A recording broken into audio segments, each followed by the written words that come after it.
نريد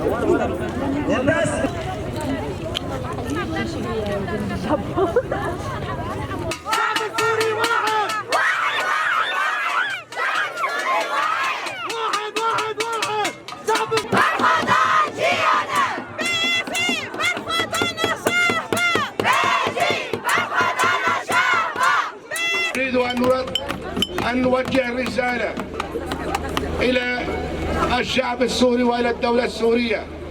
نحن من النسيج السوري، لا نريد التقسيم، نريد المساواة، ونحن ضد الاتفاقية والمساومة مع المحتل التركي، ضد الشعب السوري. واحد، نحن نريد الطرقات أن تفتح أمام هذا الشعب المظلوم، الشعب المناضل. السنة الرابعة دخلنا بالخامسة ونحن ندافع عن أرض سوريا الحبيبة. سوريا لكل المكونات الموجودة في ضمن سوريا الحبيبة. ضحينا بأغلى أولادنا وبناتنا من أجل سوريا. نريد من الجهات المختصة أن تفتح هذه الطرقات.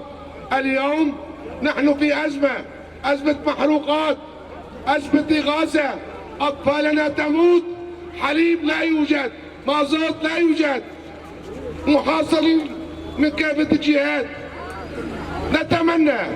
نتمنى هذا الحدود بين الشعباء وحلب أن تفتح أمام هذا الشعب المقاوم، الشعب اللي ناضل ضد المحتل التركي. ولذلك نقول بأعلى صوتنا، نحن واحد، الشعب السوري واحد. نحن ضد التقسيم، نحن مع المساواة، نحن أخوة. تابعنا في كافة الحروب.